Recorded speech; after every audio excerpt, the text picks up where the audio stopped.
మీరు వాళ్ళు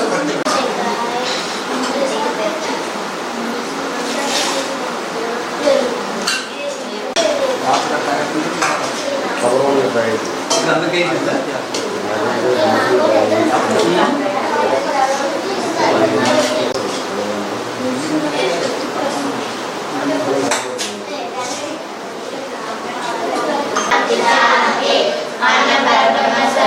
ఈ శ్లోకం ఎప్పుడు నేను ప్రారంభించాను బిగినింగ్లో, ఇప్పటికొచ్చి అన్నా ఇది భగవంతుడి తాలూకా శ్లోకం. ఎవరైనా సరే ఎప్పుడైనా ఇంట్లో అయినా సరే చెప్పుకుంటే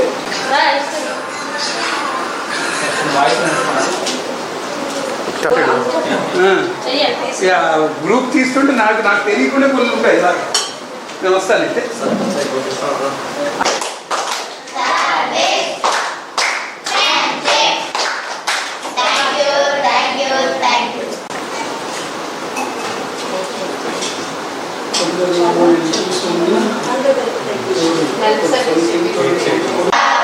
కూర్చోండి.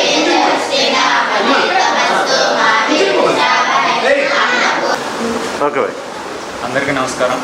ఈరోజు జన్మదినం జరుపుకుంటున్న గిరిజల మహాలక్ష్మి గారు ఈరోజు శాంతార కళ్యాణ అనురాగనిలయంలో ఈరోజు పిల్లలకి మరియు వృద్ధులకి అన్నదాన కార్యక్రమాన్ని ఏర్పాటు చేశారు.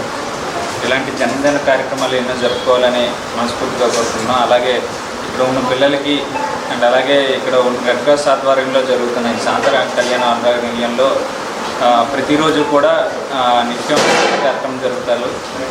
ఇటువంటి కార్యక్రమానికి ప్రతి ఒక్కరూ కూడా మీ జన్మదిన కార్యక్రమంలో కానీ అలాగే పెళ్లి రోజు కార్యక్రమంలో కానీ ఇతరేతర మీ కుటుంబ సభ్యులు ఏ కార్యక్రమాలు చేసినా ఇటువంటి అన్నదాన కార్యక్రమంలో అందరూ పాల్గొవలసిందిగా కోరుకుంటున్నాం. ఈరోజు మరొకసారి పుట్టినరోజు జరుపుకుంటున్న మహాలక్ష్మి గారికి ప్రత్యేకంగా మా స్వచ్ఛంద సంస్థలందరి తరపు నుండి కూడా ప్రత్యేకంగా అభినందనలు తెలియజేసుకుంటున్నాం.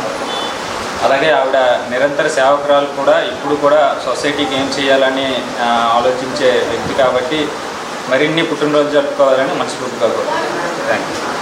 ఈరోజు భాస్కర్ గారి జన్మదిన సందర్భంగా మా శాంతి అనురాగ నిలయంలో అన్నదాన కార్యక్రమం నిర్వహించారు. ఆ దంపతులు మహాలక్ష్మి గారును భాస్కర్ గారు కలిసి ఈరోజు అన్నదాన కార్యక్రమం నిర్వహించడం జరిగింది. దానికి శ్రీకాకుళం నగరంలో వివిధ స్వచ్ఛంద సేవా సంస్థలు కానీ మన ధర్మశాస్త్ర అందరం ట్రస్ట్ ప్రశాంత్ గారు, అలాగే ట్రెజరీ హెల్పింగ్ హ్యాండ్స్ నుంచి బెహ్రో ప్రదీప్ గారు, యశోదమ్మ ఫౌండేషన్ నుంచి నేను రావడం జరిగింది. మాకు ముందు ఈ కార్యక్రమం ఉందని శివతేజ మీడియా ద్వారా మేము తెలుసుకోవడం జరిగింది. దానికంటే ముఖ్యమైన విషయం ఏంటంటే ఈరోజు మహాలక్ష్మి గారు రిమ్స్ హాస్పిటల్లో స్టాఫ్ నర్స్గా వర్క్ చేస్తున్నా కూడా ఎన్నో సేవా కార్యక్రమాలు నిర్వహిస్తున్నారు. సిక్కోల్ స్వచ్ఛంద సంస్థ వ్యవసాయంతో కలిపి ఆవిడ మనకి శ్రీకాకుళానికి కానీ ఇంకా యువతకు కానీ ఆవిడ ఎంతో ఇన్స్పిరేషన్గా తెలుసుకుంటున్నాం.